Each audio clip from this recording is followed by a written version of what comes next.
What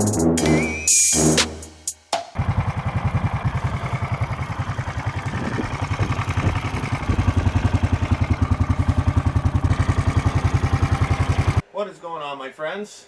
It's been a long time. I've been kind of in hiatus and just, getting through every day like everybody else right now. I am about to start this new build for the Articat DVX 400 that I have. And if you look back in my videos, I ended up getting ripped off on a purchase. The engine was completely screwed right through. Pretty much everything on it was just no good. So I looked into getting another engine, and it was $1,600 plus tax, and I had to give them my old engine. So it just didn't make sense to me at the time to do that. When you can get a motor like this, I went to Princess Auto. This is a 420, 15 horsepower with electric start, 4-stroke. It's always going to start. You read the reviews on these, they're decent engines. I realize they're no Honda, but they're also not at the price point of a Honda. This engine I got on clearance on Princess Auto for, I think, $199. For $199, how can you go wrong with this? Even if I have to replace one every 4 or 5 years, that's still ridiculously cheap. And it has the electric start that I'll be able to wire in. I'm obviously not going to use the gas tank. I'm probably not going to use the air filter. And I'm probably not going to use the exhaust. I want to try to use as much of the bike as I can, the Articat. So I'll probably use its airbox and tie it into this one, and as well as the muffler. So that is what we're going to do today. Is we are going to strip this top down of the engine down and get it ready to, be mocked up in the engine. Now on this side, it does have a 1-inch shaft, which I wanted, and I am waiting on a 40 series torque converter to come, which only has a 420 tooth on it, and the Articat has a 520. So what I have to do is I have to replace the back sprocket on the ATV with a 420 sprocket. Pardon me, and that will make things a lot easier, because trying to find a 3/4 inch 5/8 sprocket that fit on the torque converter is nearly impossible. I'm sure you could go get it custom made somewhere, but all the ones I could find were all splined, and because they're normally for a 4-wheeler or a dirt bike, which makes sense.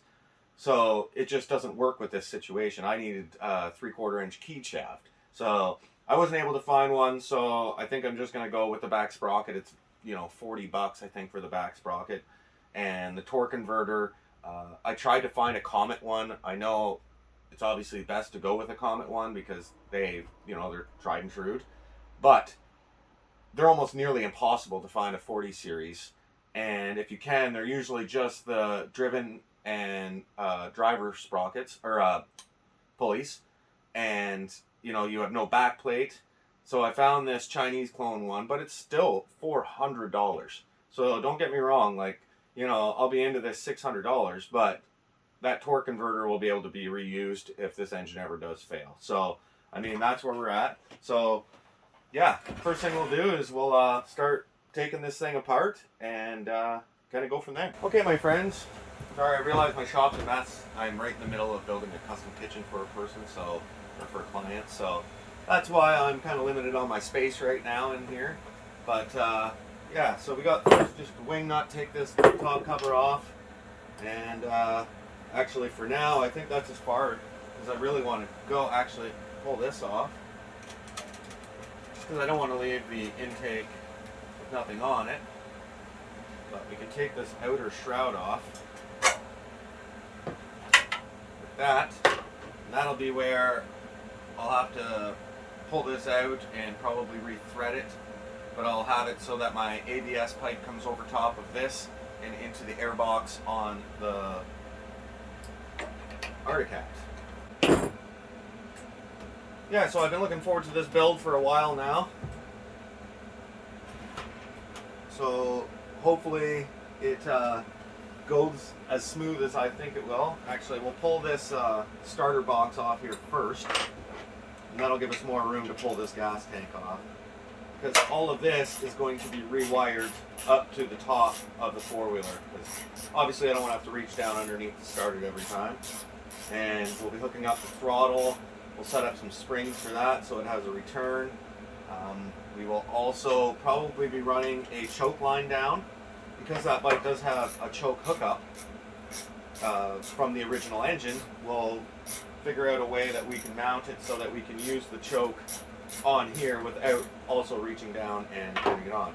The only thing I'll probably reach down here and never do is shut off the fuel, but I could also just use the petcock on the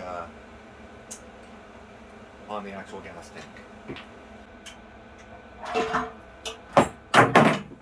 Okay, there's the gas tank removed.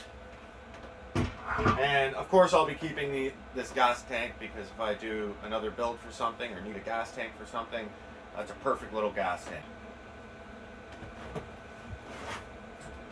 Put that on there. Oh, nice thing about working on a brand new engine is you're not dealing with any rust. Bike in here, but it is beginning of February, and we have about a foot of snow coming today. We've already got probably 2 or 3 feet on the ground as it is, so it looks like I won't be riding this thing for a while anyways. There we go. Oh, down.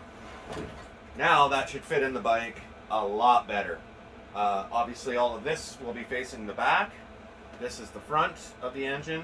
And the nice thing about these engines is they're electric start, but also you have a pull start.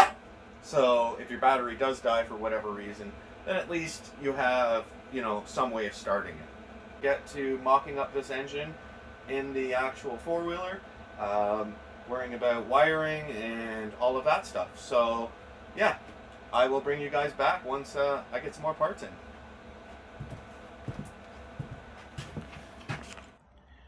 Okay, so now that I've got the bike in here, I took all the plastics off, seat, gas tank, all of that stuff, because I had to go through the wiring to make sure that I still wanted to be able to, obviously I removed the clutch, don't need that anymore.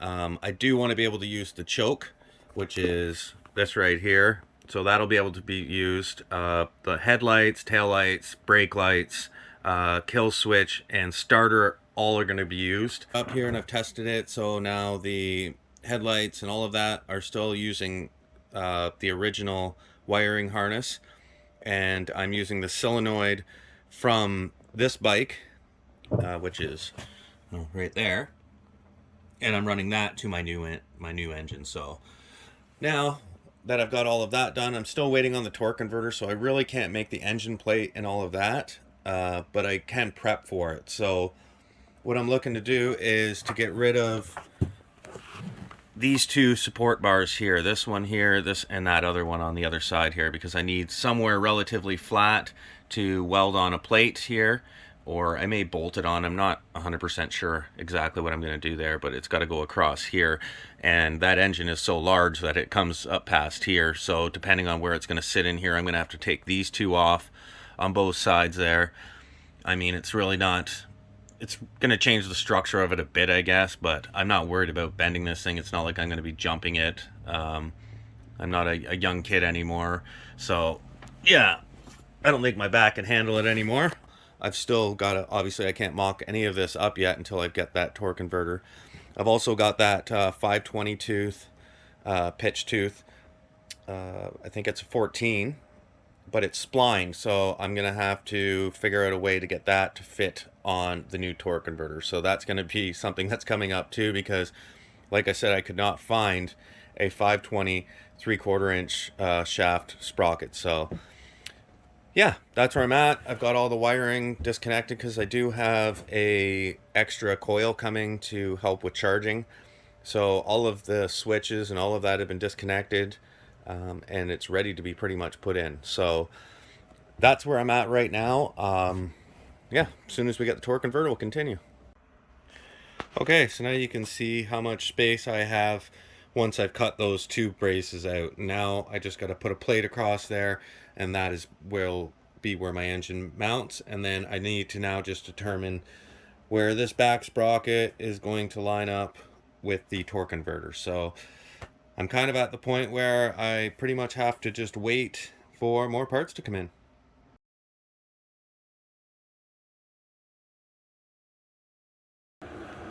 Okay, my friends, I've now finally, after another, I think, 3 weeks, it's now February 15th today, and we finally now have all the parts to start this build. We've got the 40 series torque converter, and we've got the belt, the cover, we've got the regulator to charge the battery. I don't know if it's called a regulator, something like that. We've got all the hardware. Now, we've also got a brand new X-Ring 520 chain, and you're probably saying, well, they don't come with a 520 sprocket, and you're correct. And I also can't find a 520 sprocket for these torque converters. So what my plan is, you get a 420, and I'm not sure what this one is. This is the smaller chain. But regardless, I'm going to keep the 420 one, just in case in the future I ever switch. I'm going to take this one, and I'm going to cut that off there, and I'm going to weld it onto this 520 sprocket that came off the actual four-wheeler. So that's going to be the plan. That's going to get welded on there, and that should give me my spacing, and then I should be good to go. Okay, so first thing is I've got to lift this engine up a little bit on the back, because the way it's going to sit on here, it has to be raised just a little bit. So all I'm going to do is just stick something under there. I'm just going to use a hammer, I guess. Just put it under the edge there like that. Get this breather tube out of the way, and get this ground out of the way.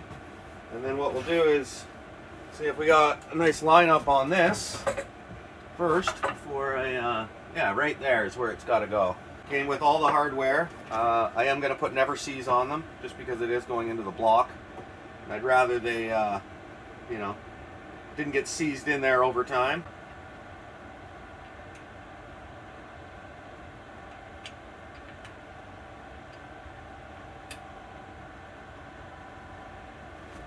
We'll get them all kind of just put in hand tight first, and then we'll go back and tighten them down.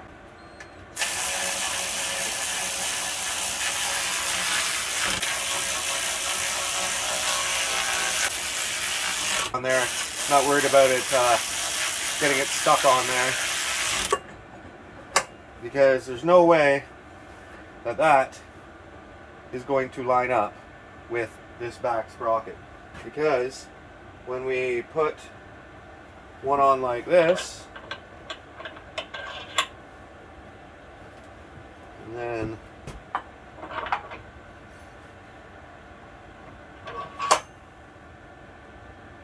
they are nowhere near for me to get that even closer. So what I'm going to have to do is, I don't need that much space. Let me see if I can show you guys here. Turn this. I don't need this much space between the chain and the sprocket. So what I'm going to do is, this will actually be shorter, and then what I'll do is I'll put some washers in behind there to space out so that I can get my chain in. I think that's my best bet, because I am just way too far out right now for that ever to line up. Like, I'd literally be on the tip of the shaft. With the chain, and see what we have for spacing. Oh, it came with some lubricant.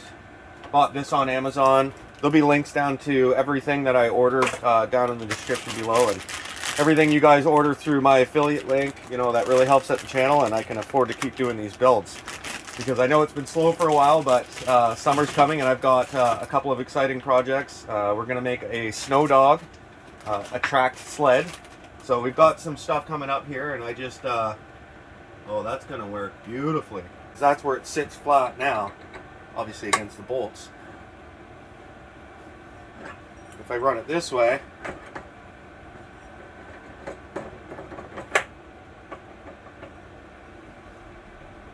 then I'll be able to line it up. And I know everybody's going to say you can't do that, but I don't know how else you'd ever line that up. It's just such a short shaft on this motor that between this and this, there's just no way I can make that work. So, not a big deal. We'll kind of figure it. I need about that much clearance, and I'd literally, even at that, would have to be on the end, very end of the torque converter. It's not good.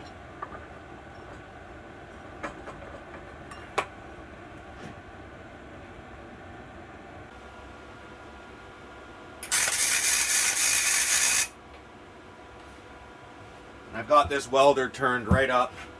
I think it's this is a Fortney Easy Weld multi-purpose welder, and I've got it set at almost 8. So I really want to burn this in as hot as I can.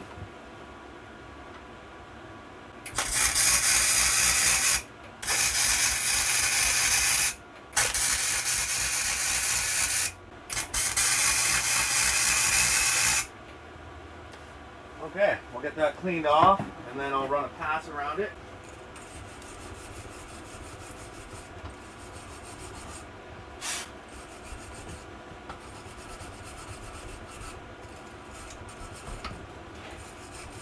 I'll make sure it's as nice and clean as possible.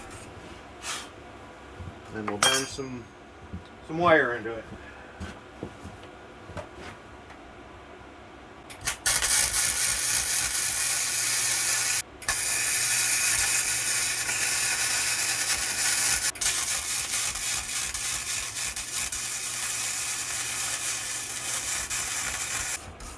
Now there is a couple of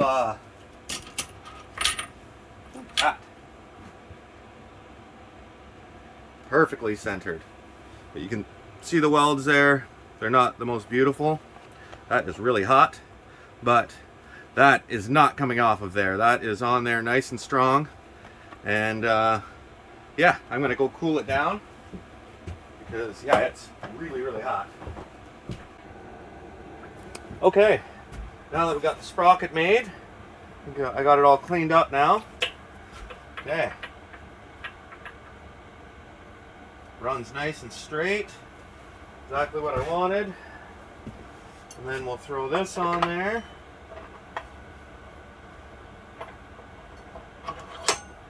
Boom, just like that.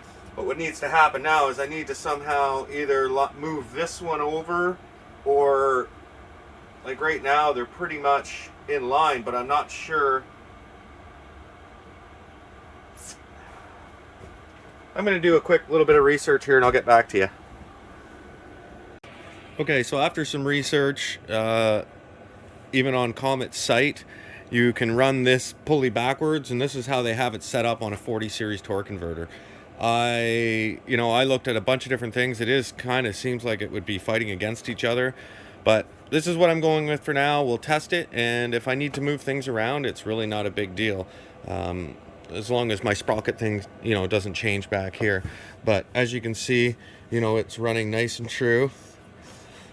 And got these lined up pretty nice. We'll see how that works. If I need to, I can always space this one out a little bit more, or vice versa. But this is where we're going to start with, and then now we can start working on getting it installed inside this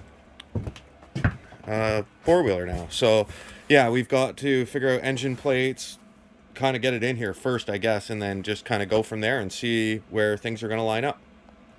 Okay guys, I've got it measured out where I want the engine plate. So we're going to get that cut first, and then we'll go back and get this in place, because I'm sure I'm going to have to make some supports underneath to raise this thing up to get everything to line up properly with this sprocket, because it has to go out the back, obviously. So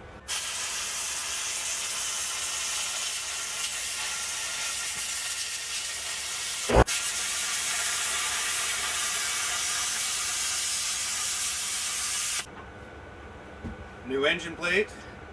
Now obviously I still got to put places into where it's going to mount, but I need to get the engine in place to mark all of that. And so at least I've got this started. I'm going to have to take the grinder and just clean up the edges just so I don't cut myself, and then we'll get to getting this engine into place. Okay, well, I've got the motor sat in there now. I had to build it up on some 2-inch or 1.5-inch square tubing to get the plate to not touch the actual bottom plate. Now, obviously, I've got to go in and make all of this a lot, stronger in here, attach these blocks, but I just wanted to get it dry fitted in there, and I'm literally almost touching in the front here and touching the back there. Look at the clearance there. So that took forever to get that into place. Now it's just about, getting everything welded in here and then drilling the holes to get the bolts down in through and getting all the alignment done first, actually. So yeah, I have a friend coming over that's going to help here for a little bit, so you'll see him in some of the videos coming up here, or parts coming up here, because yeah, I've got a lot of figuring out to get this thing rolling, and having a hand is going to make it a lot easier, because we still have the throttles, the exhaust, the choke, the airbox. There's a lot to get handled still. So yeah, one step at a time. We'll get this lined up here, and then we'll bring you back. Okay, so right now all I'm working on is just drilling and tapping out the 4 holes for the engine plate, and then we'll put the engine plate back in, and then it will get welded around the outside to the bottom of the 4-wheeler. So that's where we're at now. The engine's out, and yeah, once we have these all 4 tapped, it'll go back in the bike. Does not give you the money, you fucking slap. I was recording. I should put that in there. Alright guys, I've just got my laser set up here, lined up with the chain and the sprocket, and I'll see if I can get you guys down on this angle. The sun is shining, but we've got both sprockets perfectly aligned. The laser goes directly up the center of them. So we've got just the plate left here to tack in, and we're going to support it along right here where you see it grinded off there, and down at this end. And then the next thing will be to start working on the fuel system, the throttle, and getting the master link put in the chain and tightened. And then we're not far off of hearing this thing run. Okay, I've just temporarily put the plastics on here just so that I can work on where the exhaust is going to come out. My buddy, he cut a new flange for here so that we can weld the new pipe onto. But we're probably going to run the exhaust out this time, or this side this time. On the original bike, it obviously comes out the other side, but it just didn't work out the best. So yeah, it's really coming together. Got the chain adjusted and tightened, and just got to grind that link off, put the master link in. So all of that's all lined up nice. And yeah, so I guess next thing is going to be just to figure out this exhaust. We've also got to figure out, here's the air intake here. So we'll have to run probably a flexible hose down and then into the air box under the seat. Pull start's going to be nice and accessible. Haven't got the cover on there yet. I got to trim it. But yeah, literally everything fits in there so tight. I'm within millimeters of clearance on everything. So yeah, all right guys, we'll pick this up once we start working on the rest. Okay, so I've finally got the exhaust all flanged up. Comes down out through here. I used the original heat guard on it just so that my leg is near it. It's not going to hurt it. Just had to build my own flange here and then weld on an angle to get all that to work. That's just a little muffler that I got from another bike. I can't even remember where it's from. So I've mounted all that in there. I've got the fuel now hooked up, and I just turned it on. Got the kill switch hooked up. Well, at least that I can shut it down. Yeah, yeah, I guess we'll get the gas cap back on here. Now there's still a bunch of wiring to do and all of that stuff, but I think we're ready to actually start it. And it